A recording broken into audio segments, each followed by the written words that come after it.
ಏನು ಮಾಡಿ ಗೊತ್ತಾ? ಸಿಂಪಲ್. ನಿಮ್ಮ ಮನೆ ಹತ್ರ 4 ಗಿಡ ನೆಡಿ. ನಾನು ಊರೆಲ್ಲ ನೀವು ಉದ್ಧಾರ ಮಾಡಿ ಅಂತ ಕೇಳ್ತಿಲ್ಲ. ಆ 4 ಗಿಡಕ್ಕೆ ಬೆಳಗ್ಗೆ ಒಂದ್ಸಲ ನೀರು ಹಾಕಿ. 10 ವರ್ಷ ಆದಮೇಲೆ ಆ 4 ಗಿಡ ನಿಮಗೆ ಜೀವ ಕೊಡುತ್ತೆ, ಜೀವನ ಕೊಡುತ್ತೆ. ಇವೆಲ್ಲ ಸಿಂಪಲ್ಲು, ದೊಡ್ಡ ಬದಲಾವಣೆ ತರುತ್ತೆ. ಈಗ ಎಲ್ಲರೂ ಹೇಳ್ತಾರಲ್ಲ, ಪ್ರದೀಪ್ ಈಶ್ವರ್ ಅದೃಷ್ಟ MLA ಆಗೋದ ಅಂತ. ನಾನು 15 ವರ್ಷದಿಂದ ಎಷ್ಟು ಜನ ಬಡ ಮಕ್ಕಳಿಗೆ ಸಹಾಯ ಮಾಡಿದ್ದೀನಿ, ಎಷ್ಟು ಜನ ಡಾಕ್ಟರ್ಸ್ ಮಾಡಿದ್ದೀನಿ, ಎಷ್ಟು ಜನ ಇಂಜಿನಿಯರ್ಸ್ ಮಾಡಿದ್ದೀನಿ, ಎಷ್ಟು ಸರ್ಕಾರಿ ಶಾಲೆನ ಅಡಾಪ್ಟ್ ಮಾಡ್ಕೊಂಡಿದ್ದೀನಿ. ಅಂಡರ್ ಕರೆಂಟಲ್ಲಿ ಇದು ಯಾರೂ ನೋಡಲಿಲ್ಲ ಅಲ್ವಾ? ನಾನು 1 ತಿಂಗಳಲ್ಲಿ ಬಂದಂತೆ, ದೇವರ ಆಶೀರ್ವಾದನಂತೆ, ಗೆದ್ಬಿಟ್ನಂತೆ, MLA ಆಗಿಬಿಟ್ನಂತೆ. ಮತ್ತು ಕರ್ನಾಟಕದಲ್ಲೆಲ್ಲ ಯಾಕೆ ಗೆಲ್ಲಿಲ್ಲ ಹಂಗೆ? ನಾನು ಒಬ್ಬನೇ ಯಾಕೆ ಗೆದ್ದೆ? ನಾನು 15 ವರ್ಷದಿಂದ ಸರ್ಕಾರಿ ಶಾಲೆನ ದತ್ತಕ್ಕೆ ತೊಗೊಂಡು ಡೆವಲಪ್ ಮಾಡಿದ್ದೆ. 100 ಜನ ಸರ್ಕಾರಿ ಶಾಲೆ ಮಕ್ಕಳಿಗೆ ಸ್ಕಾಲರ್ಶಿಪ್ ಕೊಟ್ಟಿದ್ದೆ. ಗೌರ್ಮೆಂಟ್ ಸ್ಕೂಲಲ್ಲಿ ಓದಿರೋ ಮಕ್ಕಳಿಗೆ MBBS ಸೀಟ್ ಫ್ರೀ ಕೊಟ್ಟು ಡಾಕ್ಟರ್ ಮಾಡಿದ್ದೆ. ಹಿಂಗೆ 100 ಸಾಮಾಜಿಕ ಕಾರ್ಯಗಳು ಒಳಗಡೆ ಇತ್ತು. ನಾನು ಬಂದು ನಿಂತ್ಕೊಂಡಿದ್ದ ತಕ್ಷಣ ಅವರೆಲ್ಲ ಅಟ್ ಎ ಟೈಮ್ ಸಪೋರ್ಟ್ ಮಾಡಿದ್ರು. ಯಾವುದೂ ಅಚಾನಕ್ಕಾಗಿ ಬರಲ್ಲ. ಚೆನ್ನಾಗಿ ಓದಬೇಕಮ್ಮ, ಚೆನ್ನಾಗಿ ಓದಬೇಕು, ಧೈರ್ಯವಾಗಿರಿ. ದುಡ್ಡಿಲ್ಲ, ಆಸ್ತಿ ಇಲ್ಲ, ಬೇಜಾರಾಗಬೇಡಿ, ನಾವು ಗುಡಿಸ್ಲಲ್ಲೇ ಇರ್ಬೋದು. ಇಂಗ್ಲೀಷಲ್ಲಿ ಒಂದು ಮಾತು ಹೇಳ್ತೀನಿ, if you are a poor father or poor mother, it's not your mistake. If you become a poor father or poor mother, it's your mistake. Don't be a poor father or poor mother for your kids. ಚೆನ್ನಾಗಿ ಓದಬೇಕು. ನಿಮ್ಮ ಮನೇಲಿ ಕಷ್ಟ ಇದೆಯಾ? ಓದಬೇಕು. ಅಪ್ಪನಿಗೆ ಅನಾರೋಗ್ಯ ಇದೆಯಾ? ಓದಬೇಕು. ಅಮ್ಮನಿಗೆ ಕಷ್ಟ ಇದೆಯಾ? ಓದಬೇಕು. ನೀವು ಕೂಲಿ ಕೆಲಸ ಮಾಡ್ತಿದ್ರೆ ಓದಬೇಕು. ಸಿಂಪ್ಲಿ ಓದಬೇಕು. ಸೊ ನಮ್ಮ ಮನೇಲಿ ಕಷ್ಟ ಇದ್ದಾಗ ನಾವೇನು ಮಾಡಬೇಕು? ಸ್ಟ್ರಾಂಗ್ ಆಗಿರಬೇಕು. ಹೋಗಬಾರ್ದು, ಯಾವ ಫಂಕ್ಷನ್ಸ್ಗೂ ಹೋಗಬಾರ್ದು, ಮದುವೆಗೆ ಹೋಗಬಾರ್ದು, ನಾಮಕರಣಕ್ಕೆ ಹೋಗಬಾರ್ದು, ಗ್ರೂಪ್ ರೇಷಕ್ಕೆ ಹೋಗಬಾರ್ದು. ನಾನು 4 ವರ್ಷದಿಂದ ಯಾವ ಮದುವೆಗೂ ಹೋಗಿಲ್ಲ, ಯಾವ ಫಂಕ್ಷನ್ಗೆ ಹೋಗಿಲ್ಲ.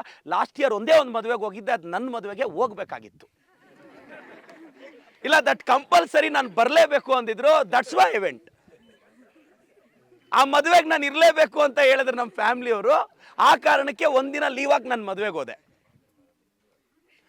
ಸುಮ್ಮನೆ ಬರಲ್ಲ ಸಕ್ಸಸ್ಸು. ನೀವು ಆಗೋ ಮದುವೆಗೆಲ್ಲ, ನಾಮಕರಣಕ್ಕೆಲ್ಲ, ಗ್ರೂಪ್ ರೇಷ್ಗೆಲ್ಲ, ಫಂಕ್ಷನ್ಗಳಿಗೆಲ್ಲ ಹೋಗ್ತಿದ್ರೆ ಯಾವಾಗ ಓದ್ತೀರಾ? ಅಪ್ಪ ಅಮ್ಮಗೆ ಹೇಳ್ಬಿಡಪ್ಪ, ನೀನು ಹೋಗು.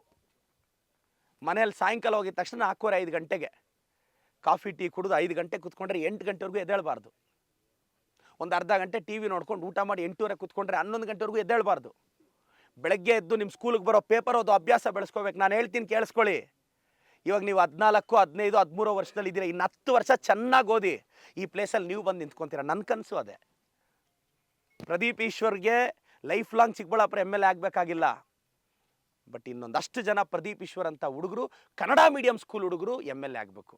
ನೋಡಿ, ನಾನು ಬಂದಿದ್ದು 15 ದಿನಕ್ಕೆ ಅಂತ ತೀರ್ಮಾನ ತಗೊತಾ ಇದ್ದೀನಿ. ಇದೆಲ್ಲ ನಾನು ಒಳ್ಳೆತನ ಅಲ್ಲ, ನನ್ನ ಕನ್ನಡ ಮಾಧ್ಯಮ ಶಾಲೆ ಕೊಟ್ಟಿರೋ ತಾಕತ್ತಿದು. ಇದು Kannada medium school power. We should change. ನಮಗೆ ಕಷ್ಟ ಗೊತ್ತು, ಉಪವಾಸದ ಬೆಲೆ ಹೆಂಗಿರುತ್ತೆ ಅಂತ ಗೊತ್ತು, ಖಾಲಿ ಜೇಬಿದ್ದಾಗ ಜೀವನ ನಡೆಸೋದು ಎಷ್ಟು ಕಷ್ಟ ಅಂತ ಗೊತ್ತು, 4 ಜನ ಬೈದಾಗ ಏಕಾಗ್ರತೆ ಗಳಿಸೋದು ಹೇಗೆ ಅಂತ ಗೊತ್ತು. ದಯವಿಟ್ಟು ನಾನು ಎಲ್ರಿಗೂ ಹೇಳ್ತೀನಿ, ಬದಲಾವಣೆ ನಮ್ಮಿಂದ ಸ್ಟಾರ್ಟ್ ಮಾಡೋಣ. ಈಗ ನನ್ನನ್ನು ಕೆಲವರೆಲ್ಲ ಸೋಷಿಯಲ್ ಮೀಡಿಯಾದಲ್ಲಿ ಕಾಮೆಂಟ್ ಮಾಡ್ತಿದ್ರು, ಏನು ನೀನೊಬ್ಬ ಮಾಡಿಬಿಟ್ರೆ ಚೇಂಜ್ ಆಗುತ್ತಾ? ಆಗಲ್ಲ. ನಾನು ಚಿಕ್ಕಬಳ್ಳಾಪುರನ ಬದಲಿಸ್ತೀನಿ. ಬೇಡ, ಒಂದು 100 ಹಳ್ಳಿಯಲ್ಲಿ ಬದಲಾವಣೆ ತರ್ತೀನಿ. ಎಲ್ಲರೂ ಹಿಂಗೆ ಅನ್ಕೊಂಡು ಹೋದ್ರೆ, ಏನು ನೀನೊಬ್ಬ ಮಾಡಿಬಿಟ್ರೆ ಬದಲಾಗ್ಬಿಡುತ್ತಾ, ಹಂಗೆ ವಿಮರ್ಶೆ ಮಾಡ್ತಿದ್ರು. ನಾನು ಹೇಳಿದೆ, ಐ ವಿಲ್ ಟ್ರೈ. ನನ್ನ ಕಾನ್ಸ್ಟಿಟ್ಯೂಯೆನ್ಸಿಯಲ್ಲಿರೋದನ್ನು ಬದಲು ಮಾಡಿ ತೋರಿಸ್ತೀನಿ. ವಿಲ್ ಟ್ರೈ, ಇನಿಷಿಯೇಟ್ ಮಾಡೋಣ. ಇನ್ನೊಂದು 20 ವರ್ಷಕ್ಕೆ ಚೇಂಜ್ ಬರಲಿ. ಎಂಥ ಚಿಕ್ಕ ಚಿಕ್ಕ ದೇಶಗಳು ಇವತ್ತು ಜಗತ್ತಿಗೆ ಮಾದರಿ ಆಗ್ತಿದ್ದಾವೆ. ಜಗತ್ತಿನ ಅತಿ ದೊಡ್ಡ ಪ್ರಜಾಪ್ರಭುತ್ವ ನಮ್ಮ ಕೈಯಲ್ಲಿ ಯಾಕೆ ಆಗ್ತಿಲ್ಲ? ಇವತ್ತು ನಿಮಗೆ ಗೊತ್ತಾ, ಒಂದು MBBS ಓದಿಸ್ಬೇಕು ಒಬ್ಬ ಹುಡುಗನ್ನ ಅಂದರೆ ಗೌರ್ಮೆಂಟ್ ಕೋಟಿಗಳು ಖರ್ಚು ಮಾಡುತ್ತೆ ಅವನ ಮೇಲೆ. ನೀವು ಇವತ್ತು ಪ್ರೈವೇಟ್ ಕಾಲೇಜಲ್ಲಿ MBBS ಸೀಟು 1 ಕೋಟಿ ರೂಪಾಯಿ ಅಂತ ಮಾತಾಡ್ತೀರಾ. ಅದೇ ಗೌರ್ಮೆಂಟ್ ಕಾಲೇಜಲ್ಲಿ ಆ ಹುಡುಗನ್ನ ಓದ್ಸೋಕ್ಕೆ ಸರ್ಕಾರ 1 ಕೋಟಿ ರೂಪಾಯಿ ಖರ್ಚು ಮಾಡುತ್ತೆ ಅನ್ನೋ ಸತ್ಯ ನಮ್ಗೆ ಯಾಕೆ ಗೊತ್ತಾಗ್ತಾ ಇಲ್ಲ? ಇವತ್ತು ಒಬ್ಬ ಹುಡುಗನ್ನ ಗೌರ್ಮೆಂಟ್ ಕಾಲೇಜಲ್ಲಿ MBBS ಓದಿಸ್ಬೇಕು ಅಂದರೆ ಗೌರ್ಮೆಂಟು 1 ಕೋಟಿ ಸ್ಪೆಂಡ್ ಮಾಡಬೇಕು. ನಿಮಗೆ ಫ್ರೀ ಸೀಟ್ ಕೊಡ್ತಾ ಇದೆ ಅಷ್ಟೇ. ಇವತ್ತು ಗೌರ್ಮೆಂಟ್ ಸ್ಕೂಲಲ್ಲಿ ನಿಮಗೆ ಫ್ರೀ ಅಡ್ಮಿಷನ್ ಕೊಟ್ಟರೆ ಟೀಚರ್ ಸ್ಯಾಲ್ರಿ, ಇನ್ಫ್ರಾಸ್ಟ್ರಕ್ಚರ್, ಸಾವಿರಾರು ಕೋಟಿ ಸರ್ಕಾರ ನಿಮ್ಮ ಮೇಲೆ ಇನ್ವೆಸ್ಟ್ ಮಾಡ್ತಿದೆ. ಹಂಗೋದ್ರೆ ಪ್ರೈವೇಟ್ ಸ್ಕೂಲ್ ಮಕ್ಕಳಿಗಿಂತ ನೀವು ಜಾಸ್ತಿ ಫೀಸ್ ಕಟ್ಟಿದಂಗೆ ಸರ್ಕಾರಿ ಶಾಲೆಗೆ. ನಿಮ್ಗೆ ಇದು ಅರ್ಥ ಆಗ್ತಿಲ್ಲ. ಇದು ಉಪಯೋಗಿಸ್ಕೊಳ್ಳಿ. ಟೀಚರ್ಸ್ಗೆ ರೆಸ್ಪೆಕ್ಟ್ ಕೊಡಬೇಕು, ಎದುರು ಮಾತಾಡಬಾರ್ದು.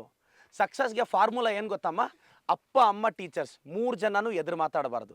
ಇವ್ರು 3 ಜನ ಏನೇ ಮಾತಾಡಿದ್ರು ಸೈಲೆಂಟ್ ಆಗಿರಿ, ಪ್ರಪಂಚ ನಿಮ್ಮ ಮಾತು ಕೇಳುತ್ತೆ. ಇಲ್ಲ, ಈ 3 ಜನಕ್ಕೆ ರಿಯಾಕ್ಟ್ ಮಾಡಿ ಪ್ರಪಂಚದ ಮಾತು ನೀವು ಕೇಳಬೇಕಾಗುತ್ತೆ. ಇವತ್ತಿಂದ ಅಪ್ಪ ಅಮ್ಮನ ಹರ್ಟ್ ಮಾಡಬೇಡಿ, ಟೀಚರ್ಸ್ಗೆ ಎದುರು ಮಾತಾಡಬೇಡಿ. ಗೌರವ ಕೊಡಿ, ಓದಿ, ಸಖತ್ತಾಗಿ ಓದಿ.